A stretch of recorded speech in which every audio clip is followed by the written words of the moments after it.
Hi everyone, time for maths again with Mr. Twig.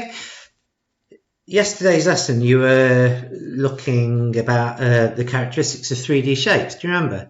We were talking about their faces and surfaces, their edges and vertices. Well, today we're going to be moving on to using mathematical language to describe position of things.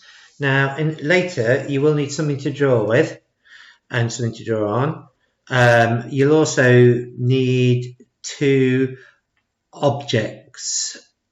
I'll show you what I mean. We're going to be using some comparative language. Two objects might be a pan or something, or a box maybe, and then I don't know, I've got an apple. I'm just going to be talking about where the apple is in relation to the pan. Go and get what you need and come back and we'll see how we get on with our learning. Okay, right, so at the moment I have put the apple here, so the apple is under the pan. The apple is under the pan. You could be doing this at home as well with your two objects, so can you put your object under the other object? Okay, right, so your object hopefully now is under your other object. Right, where is it? Where's the apple now? Yep, it's next to the pan or beside the pan. Okay, at the moment, where is it? It's on top of the pan. It's above the pan. So it's on top or above the pan. Oh.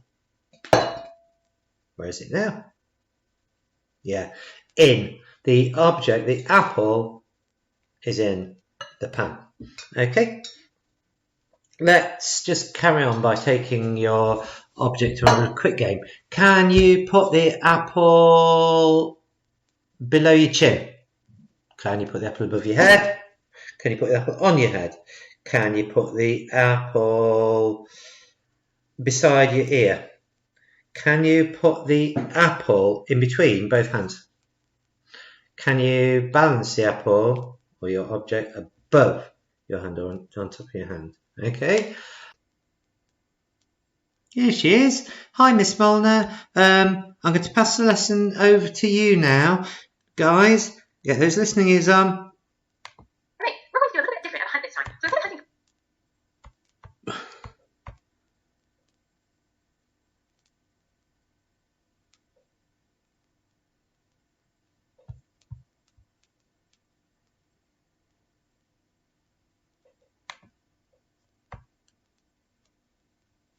Do some describing now.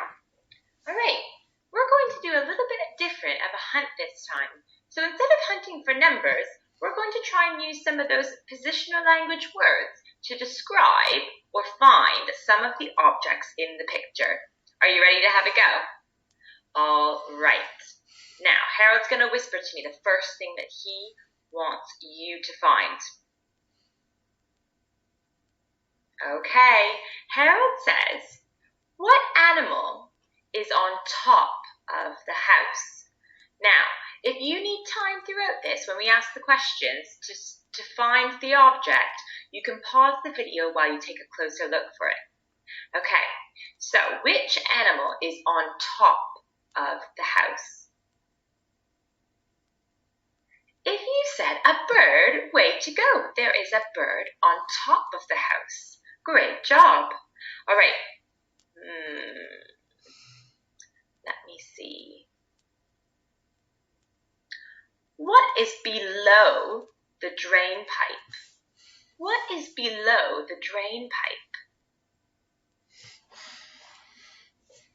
That's right. There is water below the drain pipe. It looks like all the water has come out.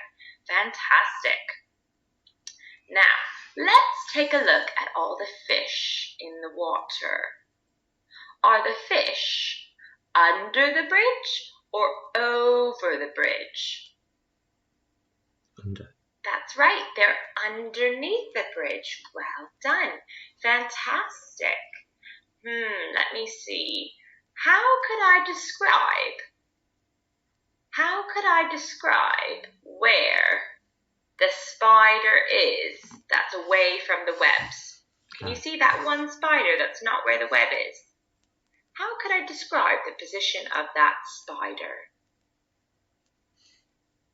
If you said the spider is on the drain pipe, Well done. That's fantastic. Way to go. Now, let me see. How could I describe the person and the bridge? How could I describe that person? Well done. I could say the person is on top of the bridge. I could say the person is over the bridge. Way to go. Great job. All right, last question, everyone. How could I describe the two children in the house? Oh, I've already said one. I could say they're in the house, but how can I describe, in terms of the boy and the girl, their position? Next to each other. What could I say? Maybe. I could say the girl is beside the boy, Yeah. or they're beside each other. I could also say they're next to each other. Great work, everyone. All right, so for our talk task, we're going to play a little bit of a game. So at the moment, you're going to need a little friend like Harold. So if you've got a teddy or a stuffed animal toy that you can go get right now, then you can do our game with us. So pause the video if you need to go grab it. Okay, so what we're going to do is, I'm going to give you some instructions for some positions of where you need to put your friend. So I'm going to be moving Harold around according to the direction, and I want you to do the same with your friend. All right, are we ready, everyone? Let's get started. So, all right, put your friend on top of your head. Well done. Put your friend below your feet.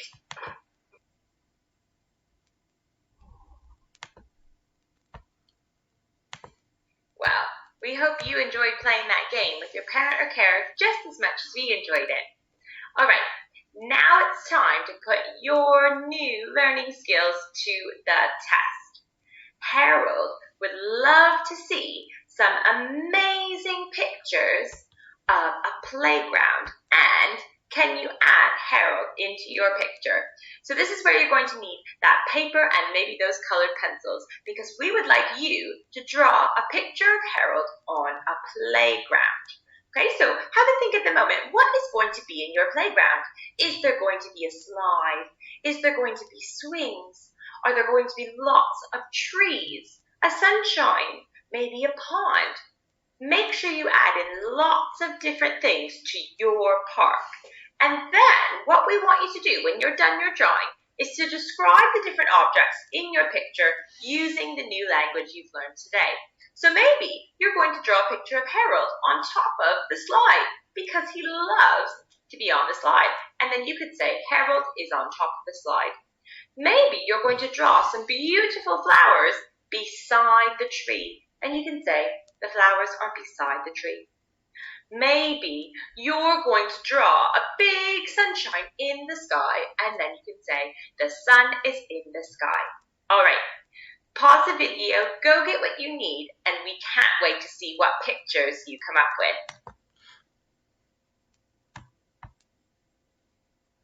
So yeah, have a go. Draw your pictures. They would be a brilliant thing to send to us, so we can see those, and maybe a bit of an explanation of where you put things. Okay, guys, enjoy with your learning today, and I'll see you tomorrow. Cheers, bye.